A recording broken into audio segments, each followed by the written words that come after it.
Eu tive o privilégio de aprender com pessoas mais resilientes do que eu, mais fortes do que eu, mais dispostas a enfrentar problemas do que eu. Quando eu tinha mais ou menos uns 22 anos de idade, e uma noite bateram na porta da casa, tocaram a campainha. Eu fui atender a porta e era um jovem chamado... Era meu aluno de grupo de jovens. Eu tinha um grupo de jovens grande, mais de 50 jovens na turma, e o aluno era um deles. Não era muito comunicativo, não era de falar muito, se expor muito, mas demonstrava ser um jovem doce, bondoso, muito humilde, de família muito humilde. Tinha 17 anos de idade. Bom, ele bateu na porta da minha casa num dia de semana à noite, todo machucado. Eu trouxe ele para dentro de casa e ele contou a história. A mãe havia falecido já fazia muito tempo. Ele vivia com o pai e com a madrasta. A madrasta parece que não tratava muito bem ele, não gostava muito dele. E eles acabaram brigando e o pai acabou dando-lhe uma surra, utilizando até fio para bater, fio de cobre para bater nas costas dele. Ele tirou a camisa, estava todo machucado, como se tivesse sido chicoteado. Eu estava há poucos dias de fazer 18 anos de idade, mas muito ferido não só no corpo, mas na alma, pela sensação de falta de amor, pela sensação de falta de acolhida. E o lugar que ele pensou em pedir acolhida foi comigo, foi na minha casa. Na casa dos meus pais, sempre morou pessoas lá de favor, pessoas familiares que de repente perderam casa, perderam aquilo que tinham, iam morar lá na edícula que havia na casa dos meus pais. Sempre morou gente lá. Acho que eu aprendi a caridade principalmente com a minha mãe. Minha mãe era uma pessoa muito acolhedora. Eu convenci meus pais que ele ia ficar lá.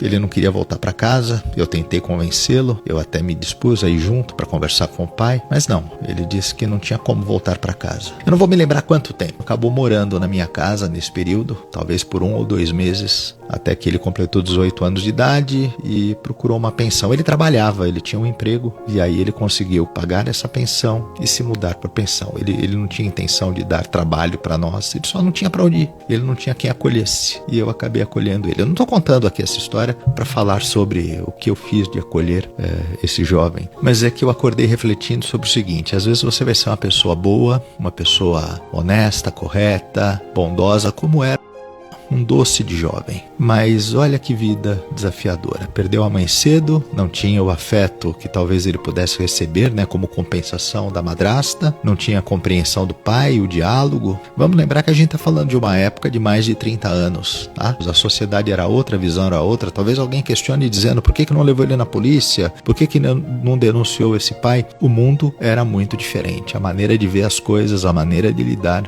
Então acho que não vale a pena a gente fazer a reflexão do que deveria ter sido feito naquela época. Foi feito aquilo que podia ser feito. Acolher o jovem, tê-lo na minha casa, dar o mínimo de afeto, de conforto dentro do sofrimento que ele tinha. Mas o que eu quero pensar aqui com vocês é sobre, às vezes a gente vai fazer o nosso melhor, às vezes somos pessoas boas, mas isso não te isenta dos sofrimentos da vida. Às vezes mesmo fazendo tudo certo, às vezes sendo a melhor pessoa que você pode ser, às vezes sendo caridoso, amável, bondoso, a vida vai te trazer coisas que você talvez não gostaria de receber. Vai te dar presentes que você não gostaria de receber. E o grande desafio da vida é você pegar as situações que ela te impõe e transformar isso em lição, em aprendizado e em força para superar a dificuldade. Eu perdi contato com ele.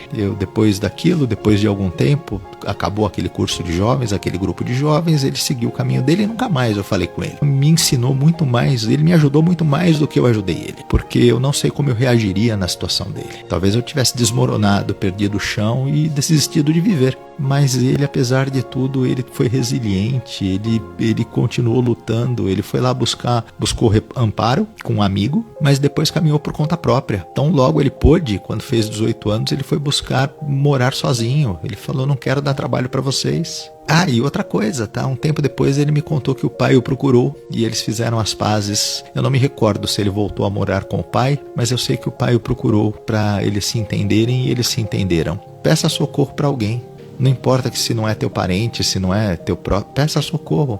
O máximo que você vai ouvir é não, e aí você continua na mesma. Então peça socorro. Segundo, não pese na vida do outro.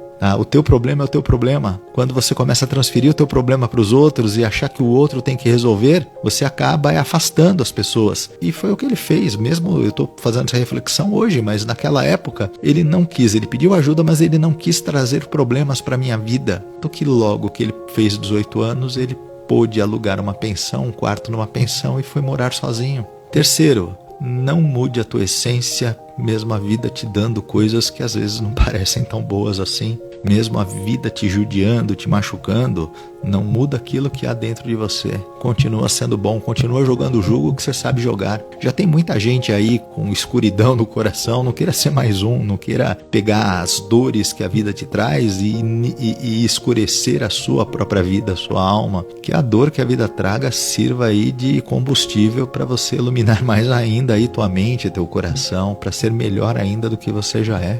Porque senão você vai ter mais problemas. Não se faça de vítima. Vitimismo não ajuda ninguém. Ele não se colocou em momento algum como vítima. Ele podia estar fragilizado, ele podia estar machucado pelo que vinha acontecendo. Mas nunca vi ele se colocando como vítima, se dizendo, coitadinho, eu não merecia isso. Eu espero muito que hoje ele esteja bem, esteja aí seguindo a vida dele. Isso aconteceu em 92 ou 93, tá? Eu tive o privilégio de aprender com pessoas mais resilientes do que eu, mais fortes do que eu, mais dispostas a enfrentar problemas do que eu. Deus foi colocando pessoas assim no meu caminho, às vezes com o pretexto de eu ajudá-las. Porque tenho que dizer que não foi só que bateu na porta da minha casa quando eu era mais jovem, muita gente batia lá para pedir ajuda. Mas eu vou dizer que eles me pediam ajuda, mas o ajudado era eu, porque eu aprendia com eles. E aprendi muito com pessoas que tinham menos do que eu, aparentemente, mas tinham mais força, mais disposição, talvez mais bondade dentro do coração, né? Não vamos nos igualar com aqueles que não têm muito a oferecer de dentro para fora, né? Só querem de fora para dentro. Vamos nos igualar com aqueles que têm muito aqui e querem dar mais ainda para o mundo.